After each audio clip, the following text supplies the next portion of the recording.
अच्छा, तो वो कहता है कि भाई पर्सन के हिसाब से आपने साल का अंदाज़ा लगाना है। तो अब मैं पहले ना पर्सन का हिसाब देख लेता हूँ। वो पर्सन कहता है पर्सन आदमी, इंसान, शख्सियत, पर्सन पर्सन। तो कानून टैक्स का ना पर्सन को 3 तरह से 4 तरह से कहता है। कहता है जनाब या तो कोई शख्स होगा जिसको इंडिविजुअल भी कहते हैं। इंडिविजुअल का लफ्ज़ बहुत अच्छा है, इसलिए भी अच्छा है क्योंकि इंडिविजुअल में ना आपकी बेगम दाखिल है ना आपकी बहन दाखिल है। ये बिल्कुल कब्र वाला हिसाब है, अपनी कब्र में आप लेटना है। इंडिविजुअल जिसका CNIC बना हुआ है उसका हिसाब करते हैं। या वो कहता है AOP, पार्टनरशिप। पार्टनरशिप को भी वो एक शख्स समझता है। पार्टनरशिप को वो क्या समझता है? एक शख्स समझता है, पर्सन समझता है। वो कहता है जनाब 2 या 2 से ज़्यादा लोग मिलकर, 7 तक ज़्यादातर हम नॉर्मली इसको समझते हैं, 2 से 7 तक के लोग मिलकर एक पार्टनरशिप फॉर्म C के तहत ना, फॉर्म C के तहत, ये यहाँ पे आपका बैठा हुआ है फार्म का रजिस्ट्रार होता है, जिसकी एक पार्टनरशिप डीड बनती है। क्या बनती है? एक इसकी दीद बनती है। इस दीद के तहत एक फार्म जारी कर दिया जाता है। ठीक है ना, तू मेरी दीद खा, लेकिन ना तेरे को मेरी दीद क्या नहीं, ये वाली दीद है। एक पार्टनरशिप डीड बनाते हैं, उसके ऊपर हम एक पार्टनरशिप रजिस्टर करवा देते हैं। उसके बाद इसका एक NTN बन जाता है, नेशनल टैक्स नंबर। इस CNIC ही NTN होता है एक इंडिविजुअल का। ठीक हो गया? एक पर्सन, 2 पर्सन, तीसरा पर्सन कोई private limited company. Private company limited हो अनलिमिटेड हो कोई भी हो, ये सारी की सारी भी एक इंसान है, पूरा का पूरा क्या है? इंसान है। इसका भी एक NTN बन जाता है, ये भी एक पर्सन है। कंपनी की डेफिनेशन में कुछ चीज़ें और भी वो शामिल करता है। कहते कोई NGO है ना, वो भी कंपनी है, NGO को भी कंपनी ही कहते हैं। अच्छा, फेडरल गवर्नमेंट यानी कि हुकूमत पाकिस्तान, वो भी एक कंपनी है। प्रोविंशियल गवर्नमेंट, ये वज़ीर आज़म नवाज, मरीम नवाज, ये जिसकी गवर्नमेंट है, ये भी क्या है? कंपनी है। कोई आज़ाद स्टेट ने गलत गवर्नमेंट बना रखी है तो भी वो कंपनी है। ये सारे के सारे क्या है? अशखास है। इन अशखास के हिसाब से आपने साल का तयन करना है कि किस साल कब से शुरू होगा। भाईजान जो सा भी दर्द है उसको तो सुकून नहीं बैठा ठीक। अच्छा, तो वो कहता है कि ये अगर पहले 2 बंदे हुए ना, इंडिविजुअल हुआ और क्या हुआ? AOP हुआ, तो साल शुरू होगा नॉर्मली आम तौर पर। ख़ास तौर पे आप ले जाके दरख्वास्त ले जाके साल कभी भी तब्दील करा सकते हैं। 1/7/2017 से स्टार्ट हुआ, मतलब ये साल चेंज हो जाएगा, साल के इख्तिताम जुलाई से स्टार्ट होगा। 30/6/2018 को ये ख़त्म हो जाएगा। 28 में 18 10 साल का ये गया। क्या जाएगा 18। अच्छा, और इसका नाम क्या होगा? नाम को भी तरीकाकार है इसको समझने का। इसका नाम क्या रखना है इस साल का? ये साल नॉर्मल कैलेंडर पे साल देखें तो कौन से साल में पड़ रहा है? इसका साल नॉर्मल कैलेंडर ईयर का भी शुरू हो रहा है 1 जनवरी 2018 से स्टार्ट शुरू हो रहा है और 30 जून को ख़त्म हो रहा है, 31 दिसंबर को ख़त्म हो रहा है, 12/2018 को ख़त्म हो रहा है। तो इसका नाम, जहाँ ये साल एंड हो रहा होता है ना, इसके नाम के हिसाब से इसका साल रख देते हैं। ये वाला साल 2018 है, 2018। अगर ये ख़त्म हो रहा था 2019 में तो हम क्या रख देते इसका नाम? टैक्स ईयर 18 है ये, वरना हम इसका नाम क्या रख देते? 19। देखो शुरू 17 में हो रहा है, ख़त्म 18 में हो रहा है, लेकिन हमने देखना है कि महीना और डेट किस नॉर्मल कैलेंडर ईयर में ख़त्म हो रही है। हमेशा कैलेंडर ईयर चेक करना है, ये असूल दिमाग में रखना है। जो ये वाला खत्म होगा उसी के लिहाज से वो करेंगे। उसके हिसाब से आपने कैलेंडर का साल देख लेना है ठीक है, और उस कैलेंडर ईयर का नाम रखना है। ये बदलता रहेगा, हमेशा घूम जाता है बंदा इसके ऊपर। ठीक है। ये हमेशा घुमा देती है, बाद में बार बार कह रहा हूँ तो दिमाग में डाल ले रहा है। ठीक हो गया? इंडिविजुअल AOP का मसला ख़त्म हो गया। कंपनी का नॉर्मली साल जो होता है, अगर ये ख़त्म हुआ हो, अच्छा इसकी फिर रिटर्न कब जाएगी? इसकी जाएगी 30 सितंबर 2018 में जाएगी। क्यों जून में ख़त्म हो गया साल, हम्म। तो कहते हैं जुलाई अगस्त सितंबर तक आपको टाइम है 3 महीने में इसकी रिटर्न खाता बना के हिसाब करके जमा करा के हिसाब करके टैक्स हमारा जमा करा दो, 3 महीने हम आपको कुछ नहीं कहेंगे, कोई जुर्माना नहीं डालेंगे। 3 महीने के बाद जुर्माना। हाँ जुर्माना शुरू लास्ट कर डेट। लास्ट डेट जो है ना, हम नॉर्मली क्या रखते हैं, नॉर्मली अगर बढ़ाएं ना तो वो 30 सितंबर को वो कहता है भाईजान ख़त्म कर दें इस बात को, 30 सितंबर तक हमारी पेमेंट कर दें। वो खुद आपको ग्रेस पीरियड 3 महीने का देते हैं, वो बिल के ऊपर ड्यू डेट नहीं आती, इसकी ड्यू डेट है ये। सही। कंपनी के केस के अंदर अगर यही साल 1/7/2017 शुरू हो रहा हो और 30/6/2018 पे ख़त्म हो रहा हो, इसका भी कैलेंडर ईयर यही है 1/1/2018 और 31/12/18, तो टैक्स ईयर कौन सा बन गया 2018। 18, ठीक है।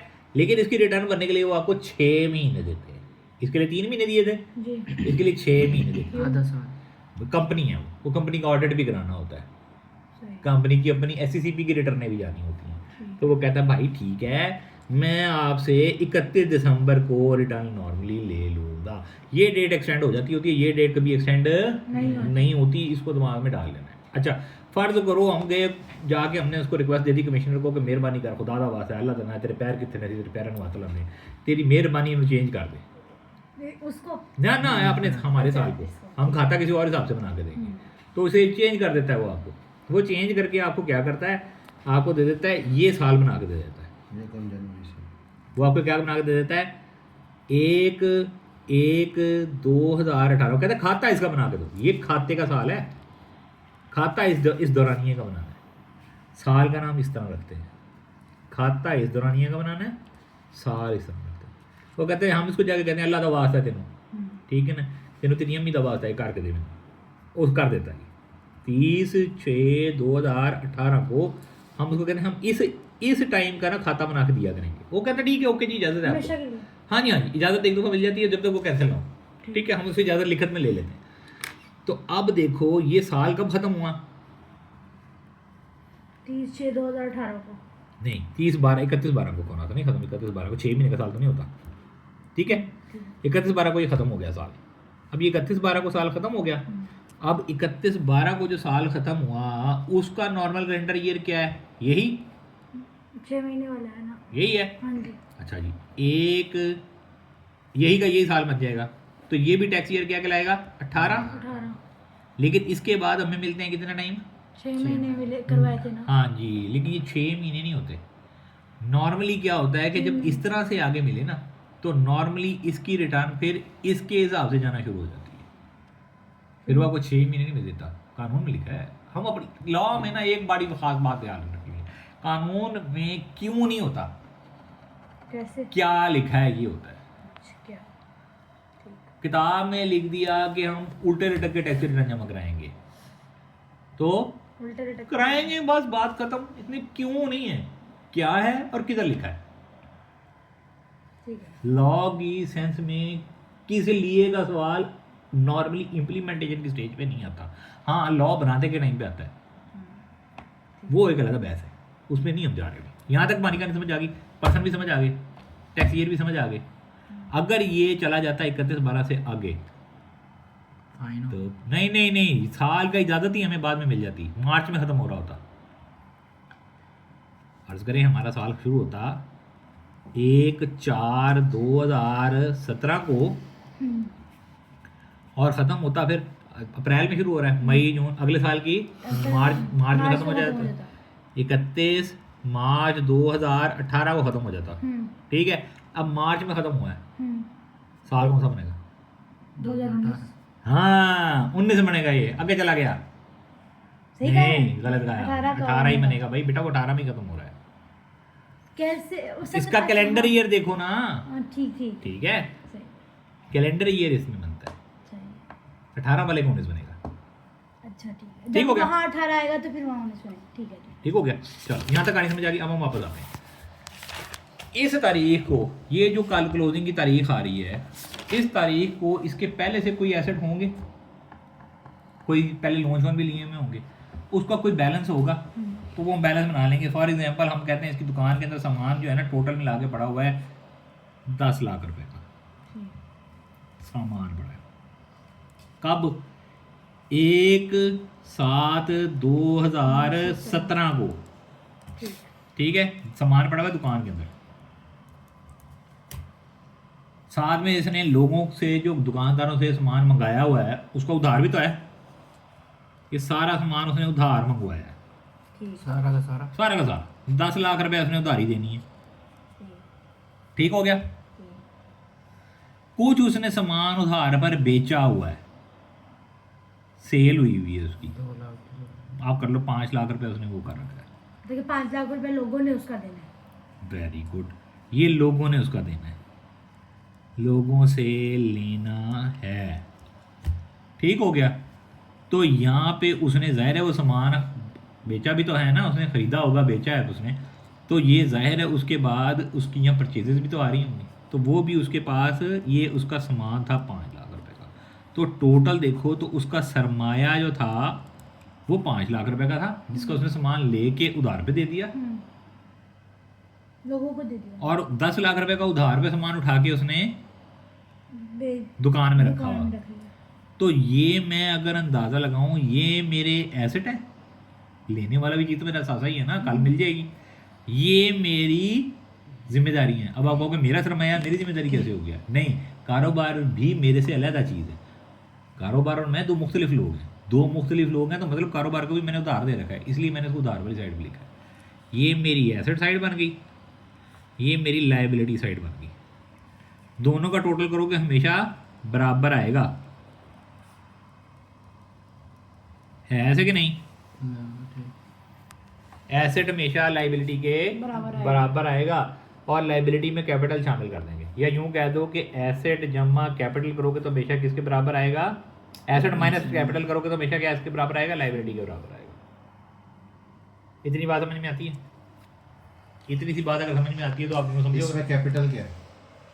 सरमाया 5 लाख। 5 लाख, जो मेरा अपना पैसा लगाया हुआ 5 लाख था, जो उसने उधार पे लोगों को दे दिया वो कैपिटल है। उधार पे सामान देना एक अलग बात है। मेरे पास टोटल माल खरीद के आया था 15 लाख उसके रुपए। बाद जो वापसी 10 अभी तो आपने कहा उसने 10 लाख कर लिया, देखो खरीद के बेच भी तो दिया ना। तो 5 लाख बेचा का तो उसने बेचा। उधार पे, उधार पे तो मैंने 10 लाख का बेचा है, 5 लाख का बेचा है, 5 ठीक लाख है। बच गए। हाँ, तो 5 लाख का मेरे पास पैसे, मेरे पास पैसे 15 लाख होंगे, हम्म, तभी तो मैं जो है वो 10 लाख रुपए का सामान, 15 लाख रुपए का सामान बेच सकूंगा, हम्म, उसने लिया तो अपना भी तो वो रखे। ठीक है ना। उधार पे लेके जो सामान दुकान में रखा हुआ है उसने, वो 10 लाख रुपए का है।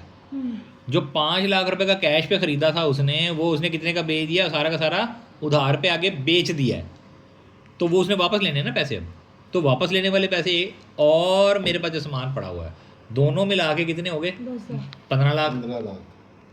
नहीं 10 समझ आई? लाख उधार था। नहीं समझ आई, सॉरी, दुकान को समझ लेते हैं पहले, आसानी सी बात, ये दुकान का खर्चा समझ सकते हैं। इस बात को फिलहाल साइड पे डालो। आपको इतनी समझ में आती है कि दुकान के अंदर फिलहाल 10 लाख रुपए का सामान पड़ा हुआ है जी। और 5 लाख रुपए लोगों से लेने हैं, ठीक है, इतनी बात समझ में आती है। ये मेरे 2 हो गए, इसको फिलहाल हम छोड़ देते हैं। ठीक है। बकाया उधार पड़ा हुआ है जो मैंने लोगों का देना है 10 लाख, ये माइनस हो जाएगा इसमें से।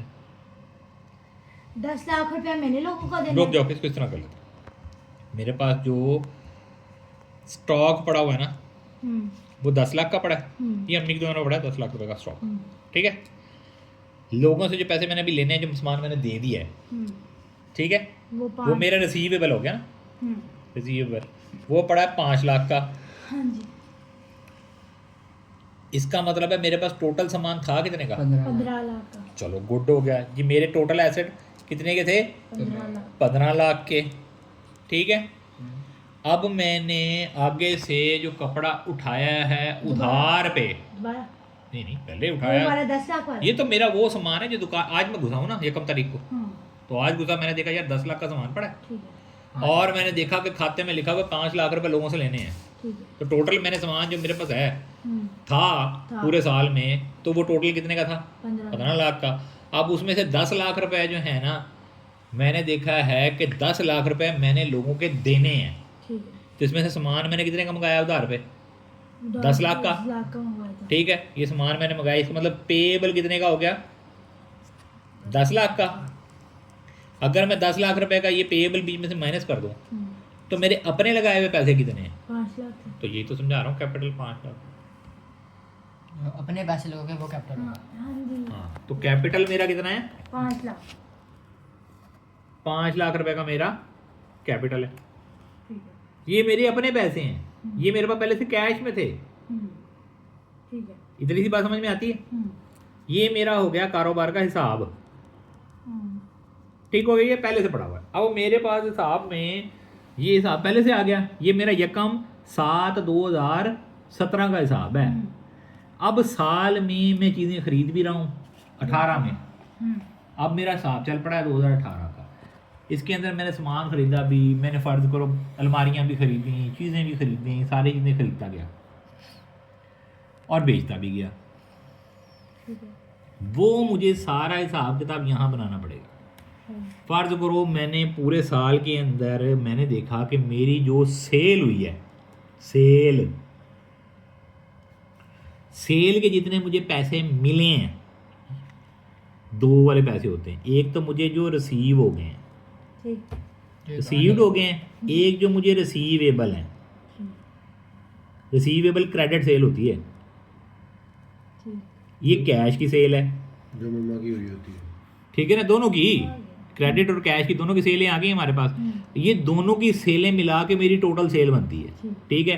फ़र्ज़ करो ये मेरे पास बनी है, अगर वो दे ना वो अलग बहस है, नहीं देगा तो नुकसान हो जाएगा, फ़ायदा ही नुकसान अलग बात है।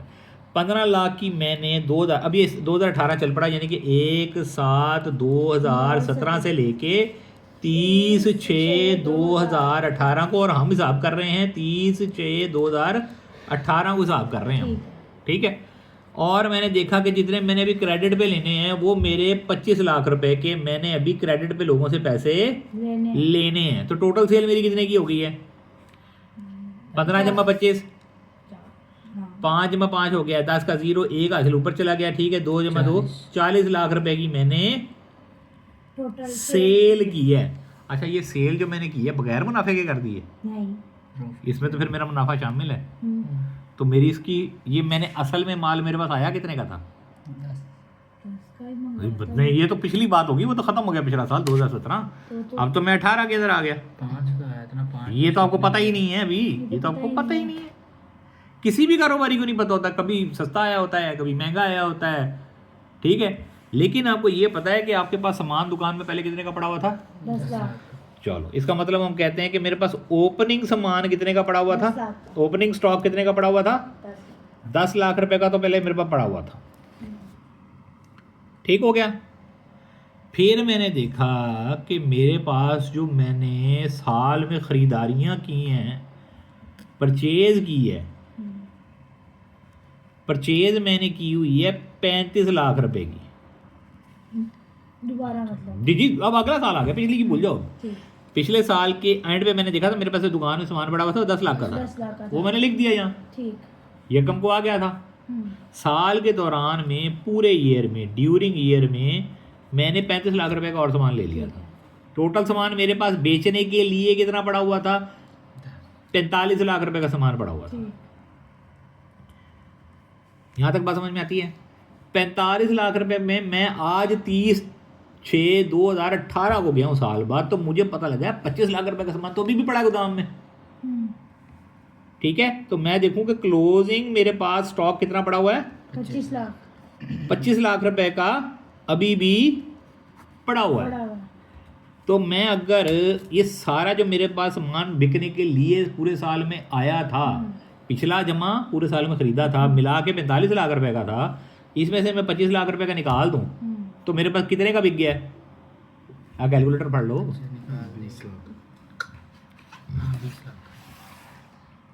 20 लाख 20 लाख रुपए का सामान मैंने बेच दिया है। ये कॉस्ट है, ये सेल है, दोनों में फर्क है। यही सामान इतने का बिका है, यही सामान इतने का इतने का बिका है। देखिए 20 लाख का सामान उसने 45 40 लाख रुपए का बेच दिया है, 20 लाख रुपए ठीक है ना। तो प्रॉफिट कितने का आएगा? ग्रॉस प्रॉफिट कितने का आएगा? 20 लाख कोई है 20 लाख रुपए का प्रॉफिट आ जाएगा जब मैं इसमें से ये वो निकालूंगा, लग रहे हैं, वो लग रहे हैं, अंदर आ जाएंगे। ठीक है। तो जब मैं इसमें से ये माइनस करूंगा तो कितने आ जाएंगे? 20 लाख रुपए का प्रॉफिट आ गया, लेकिन क्या यही का यही प्रॉफिट मैंने कमाया है? हो सकता है ज़्यादा से। नहीं भाई, ज्यादा तो हो ही नहीं सकता। सामान यही था। अस्सलाम वालेकुम जनाब, क्या हाल है? ठीक ठाक हैं? खैरियत है? आप सुनो। अल्लाह का बड़ा करम। आप फिट? जबरदस्त। आप सुनाएं? शुक्र अल्लाह का, दुआएं क्लास हो रही है। नहीं है, हम ही सारे हिसाब किताब देख रहे हैं। करो करो। अच्छा जी, 20 लाख रुपए मेरे पास बचा, हम्म ठीक है। सामान मैंने 20 लाख रुपए का सामान 40 में बेच दिया, इसका मतलब सेल तो मैंने बड़ी अच्छी की है। यही काम शुरू कर दो। यही काम शुरू कर दो, इसमें कारोबार तो अच्छा है, ठीक है। लेकिन मेरा क्या कारोबार से यही प्रॉफिट बचा है भाई उमर मियाँ? नहीं, अभी मेरे कारोबार में और कॉस्ट भी तो है ना। दुकान का किराया नहीं देना मैंने, बिजली का बिल, बिल देना है मैंने, आएगे कि मैंने जो है वो जो चाय पानी दी है, एंटरटेनमेंट कहते हैं उसे, दुकान में लड़के जो रखे ठीक है। तो सैलरियाँ देनी है मैंने। अच्छा, मोबाइल का मैंने बिल देना है अपना। इसके अलावा मैंने बहुत 50 खर्चे हैं मेरे सारे। जब मैं खर्चे देता हूँ तो पता लगता है कि जनाब मैंने कोई 21 लाख रुपया सारा इस पे उड़ा दिया है, मतलब कि 100 लाख और ज़्यादा इससे भी। ठीक है। तो मेरे पास क्या हुआ, 1 लाख रुपए का लॉस आ गया, ये हो गया लॉस। अच्छा, फर्ज करो कि नहीं आया, मैंने इसके ऊपर 11 लाख रुपए लगा दिया, ठीक है। ठीक है। तो कितना बचा? 9 लाख बच गया। 9 लाख रुपए बच गया। ये जो 9 लाख रुपया है वो प्रॉफिट है। ये मेरा नेट प्रॉफिट है, साफी मुनाफा, नेट प्रॉफिट है। बस खाने हैं। ये वाला प्रॉफिट मैं घर लेके जा सकता हूँ? नहीं लेके जा सकता भाई, पहले इस पे टैक्स देना। अच्छा हाँ, पहले इस पे क्या देना है? टैक्स देना। टैक्स देना है। अब आपको थोड़ी सी कहानी समझ आई, इसको यहाँ रोको ताकि हम अगली